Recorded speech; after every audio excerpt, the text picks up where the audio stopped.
Hello people and welcome to a new video. My name is Alina and we've assembled here today to do the mid-year book Freakout tag. I feel like the name of the tag is pretty self-explanatory, like half of the year's over. It's the 4th of July actually today. I don't know when you're gonna see this, probably like in mid-July or something. So like a little bit more than half of the year is over. So I would like to revisit the books I read in the first half of the year. So, without further ado, let's jump into the questions. The first prompt was the best book you've read so far this year. And answering this question I was a little torn because I actually reread quite a few of my favourite books this year.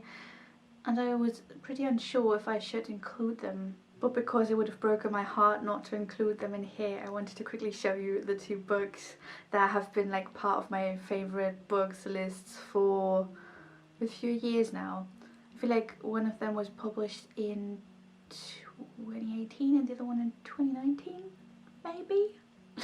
So, we're talking about Normal People as well as Daisy Jones and the Six, and I reread them in 2021. And I obviously gave them 5 stars again. You probably already know them, hence why I won't give you a synopsis for both of these, because I feel like they're the golden children of BookTube, or they were at the time. And I still love them, so would highly recommend. And thirdly, a book that I read first in 2021 but that's been published quite a few years ago is Frankenstein.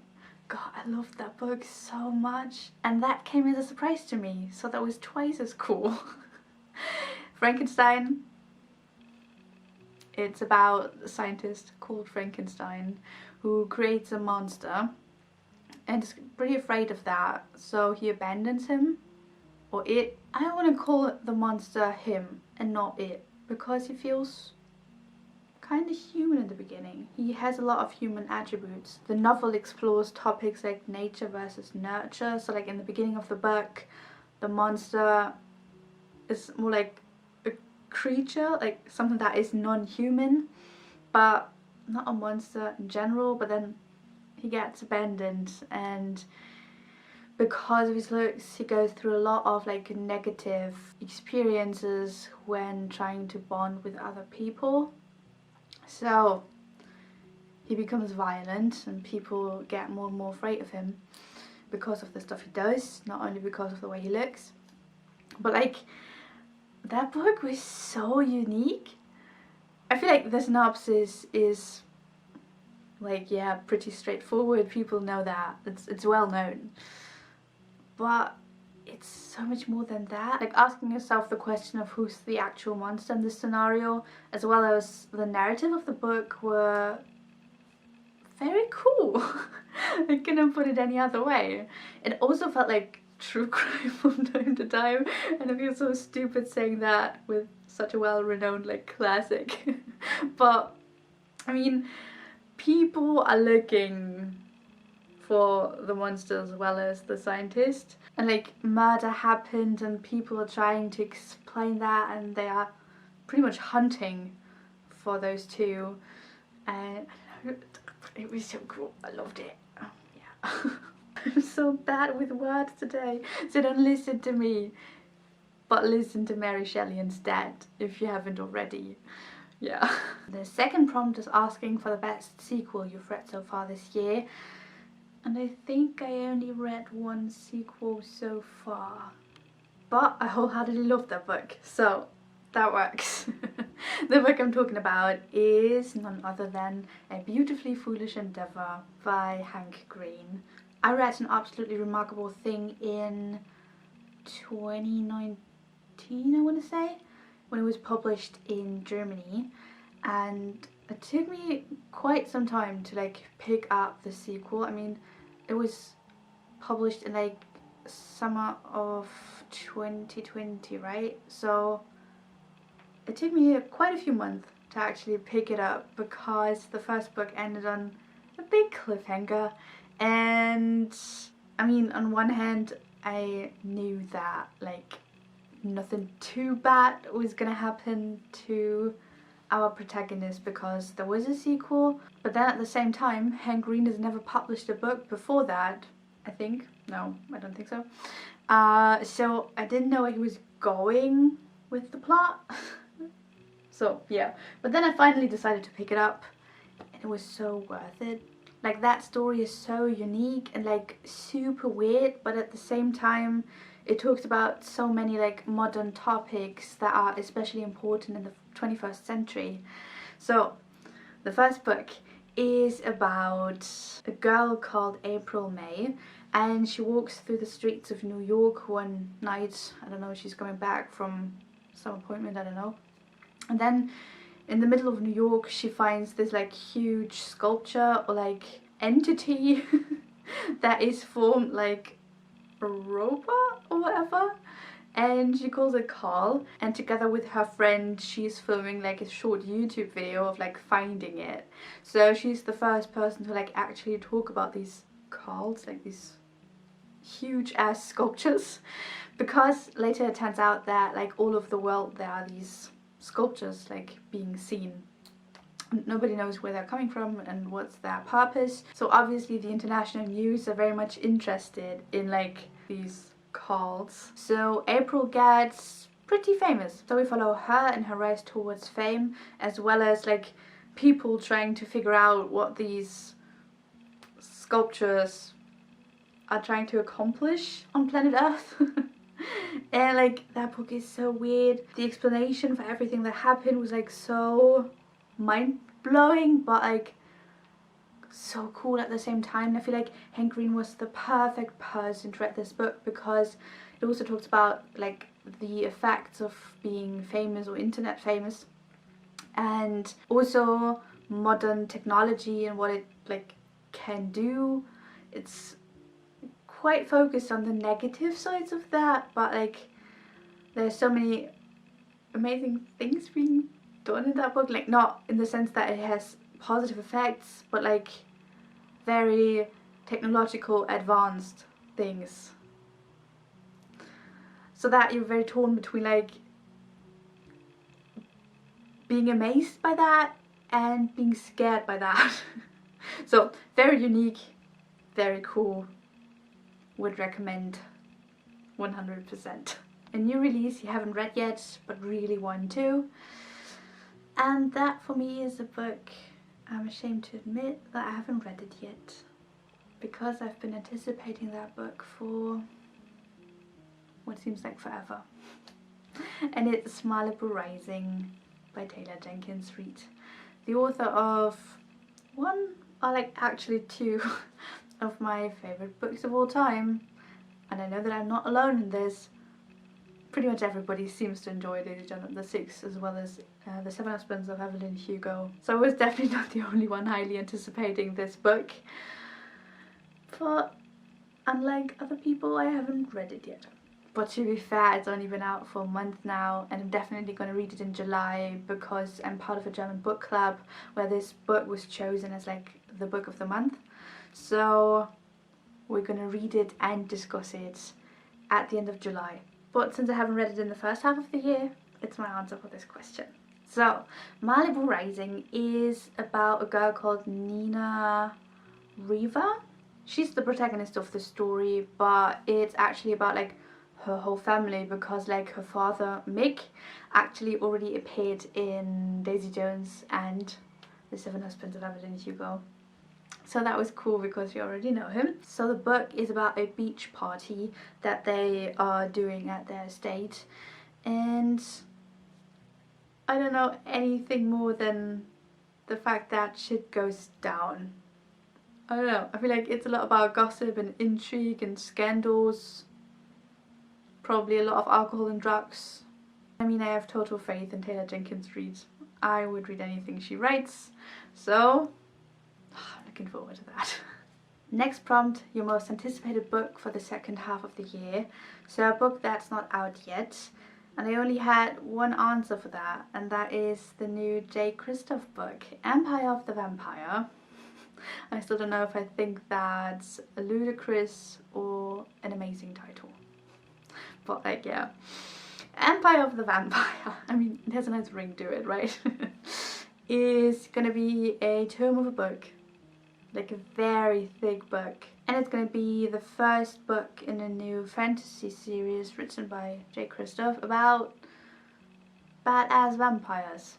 It's probably going to have a lot of sex and a lot of violence, so pretty much like most other J. Christoph books. And I'm looking forward to that because I quite like Nevernight. I actually read it twice. Didn't like God's Grave that much, didn't like Dark Dawn at all. And then I also read like Aurora Rising. That was cool. I mean, that wasn't violent or too sexual at all, but I feel like the target audience for that book is also a lot younger. Have I read anything else by J. Christoph? Probably. J. Christoph has already shared quite a few illustrations that have been made for Empire of the Vampire, and they look stunning. So I can't wait to hold that book in my hands, and then probably still only read it in like 2022 because I'm procrastinating picking up big books all of the time. But still, I'm anticipating that book very badly. The next question is, what was your biggest disappointment of the year so far? And I have two answers for that. Like, on one hand, it hurts my soul to say this, but probably The Belgian by Sylvia Plath. Because I was hoping for so much more insight into the protagonist's mind. Because, I mean, it's a pretty well-known book about like mental health and like pretty innovative because it was one of the first books that showed mental health in such a real and like authentic way. Also like the ugly parts of that and the treatment. So I admire the book for what it did, especially like putting it in a timely context, but I was hoping for so much more. So I liked that book, but I was still disappointed because I was hoping for like a new favorite book. I mean, that book is referenced so much in like modern media, so media nowadays. So I don't know, I was just anticipating a new favorite book maybe, and it wasn't that. But then the other answer for this prompt could be The Midnight Library by Matt Haig, because I just found that book to be bad.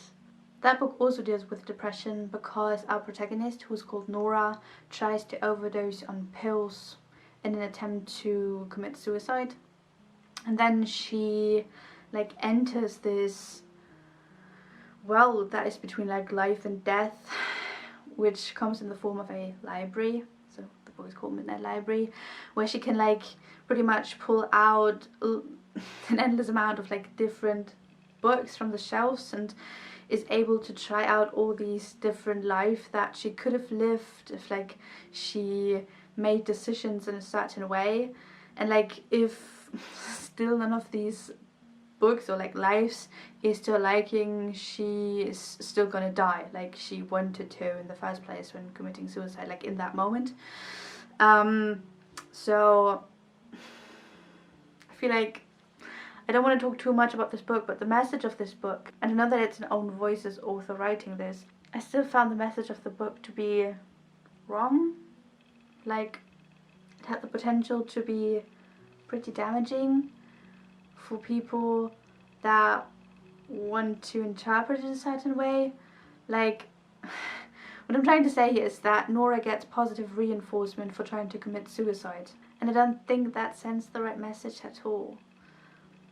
Like, she pretty much goes to Wonderland after overdosing. Yeah. I mean, there were quite a few other things. Also, the ending of the book was like too convenient for like what happened before that. But like, yeah, it just wasn't for me, but a lot of other people like it, so maybe it's up your alley. Fortunately, for the next prompt, I can talk about a book I liked again. So, the prompt is asking for your biggest surprise of the year. And mine was a book that I picked up on a whim. Like, it was not a book that I normally would read. The book I'm referring to is In the Dream House, so a non-fiction book. It's an autobiography where the author talks about her same-sex relationship with another woman, and that relationship goes downhill pretty fast. Like it's a very like toxic as well as abusive one. And oh, my neighbor is looking out of the window. She's looking straight into my flat and I'm talking to a camera. Okay, she's gone. What was I saying? Like the book depicts a same-sex abusive relationship, and that is between two women, and that is not often like portrayed in books at all, especially not in like non-fiction books. So that was very insightful. I learned a lot from that. Like, I mean, toxic behaviors between men and women can look different. Like women tend to be more like psychologically manipulative and men tend to be like more aggressive, like in a physical way. So the raw portrayal of this toxic female-female relationship taught me a lot about like the nuances of like toxicity and abuse. So that was great. I'm thankful for that. And also the book is written in such a unique way.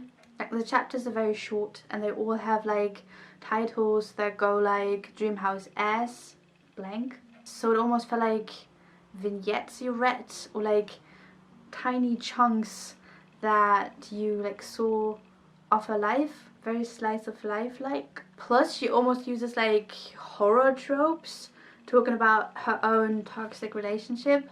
So I feel like you need to read this book to like really get a grasp of like how it's written. Like it was very cool. It took me some time, like about 100 pages to like click in my head, because in the beginning I was a little confused, but then there was this quote of her saying something like she was like so broken that it was impossible for her to like tell the story in a coherent or like linear way. So whilst writing the book, all she could do was like writing these small like events that happened, like these small scenes in the book.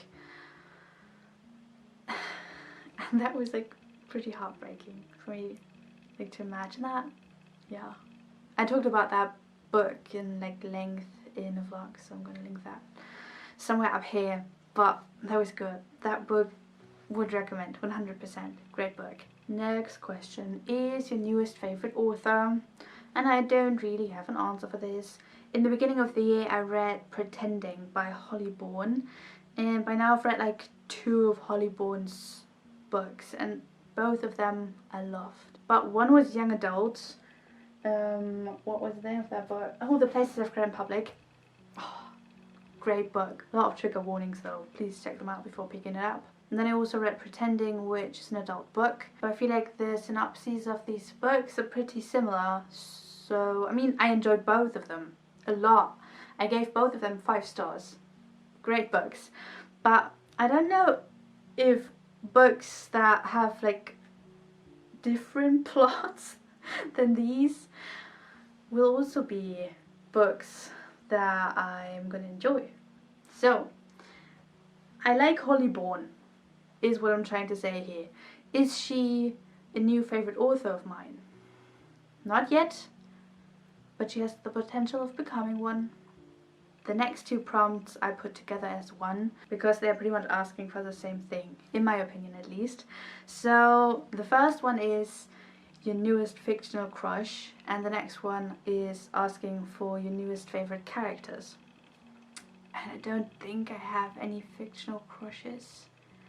I feel like I used to when I was younger, but like I don't do now, so I cannot answer that. But my favorite characters, I mean, obviously the characters I'm most attached to are Connell and Marianne from Normal People. I love them so much. But then also I finished Clara and the Sun by Kazuo Ishiguro a couple of days ago, and unfortunately that book was like not what I was expecting. It was a little disappointing. I think I gave it a mediocre rating, something like 3 stars or something.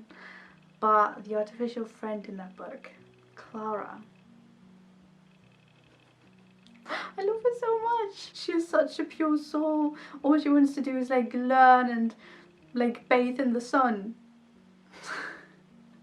I don't know, she was so like kind-hearted and helpful. I appreciated her a lot in the book. I don't know if it's weird for me to like call an artificial intelligence my new favorite character, but I mean she even comes in human form. The next prompt is asking me to name a book that made me cry. None. I don't think I ever cried whilst reading. It's not that I'm a cold-hearted bitch. I feel all the emotions, but I just don't tend to cry. Like the same goes for films as well as like series. I feel a lot, no matter if it's positive or negative, but just like don't cry. So, none. Next up, in contrast to the former question, we have a prompt that is asking for a book that made me happy. Answering that prompt was very hard because I tend to gravitate towards sad books. Like a lot. I never read like fluffy, contemporary or romance books. I don't have anything against them. I just like mostly pick up tragic books. I don't know, I just like books that have an emotional impact on me, and most of the time sad books do that, so I tend to pick them up. But a book that made me happy, and I feel like in all of the texts I watched this year, people answered with Nick and Charlie books, like Heartstopper, but I've only read book 1 of that so far, and that was last year I think. So I can't answer with that graphic novel. I feel like the most honest answer would be Frankenstein. That may come as a surprise to you because that book is not happy at all. But I was so happy that I found my favorite classic book whilst reading that. I don't think the prompt was intended for answers like these, but I'm logging it in anyways because it's the most honest answer. Like, it wasn't making me happy in the way that it gave me like positive emotions, like made me feel happy per se, but like after closing the book I was buzzing. Like, I loved it and I was so happy to finally have a favorite classic. So that is my answer. The penultimate prompt was to show the most beautiful book you've bought so far this year, and I think I have to go with this Macmillan edition of Peter Pan. I'm a sucker for gold foil, stars, and like sprayed edges, and like these sprayed edges are gold. There are stars and the moon on the cover, and it's just so aesthetically pleasing to me. I don't think I will read the book in that edition because the font in these editions is tiny. But I mean, I already read like Anne of Green Gables and Dracula in these editions, and those books are a lot more lengthy. And I mean, I managed just fine, so maybe I will. And the last question is, what books do you need to read by the end of the year? So I think I will just name a few books that come to mind. So definitely Utopia Avenue, The Maidens, The Priory of the Orange Tree, Malibu Rising, as we already established, Beloved, Pride and Prejudice. Can you believe I never read that book? Double Blind. I need to finish A Court of Silver Flames. So yeah, those are some of the books that I'm hoping to read in the second half of the year. Let's see if that actually happens, but I sincerely hope so. We reached the ending of this video. Thank you for sticking with me and listening to my answers to the mid-year book Freakout tag. I hope you had fun. If you want, leave me some book recommendations in the comments down below. I'm always thankful for those. That being said, I hope you're having a great day. Thank you for tuning in. Goodbye.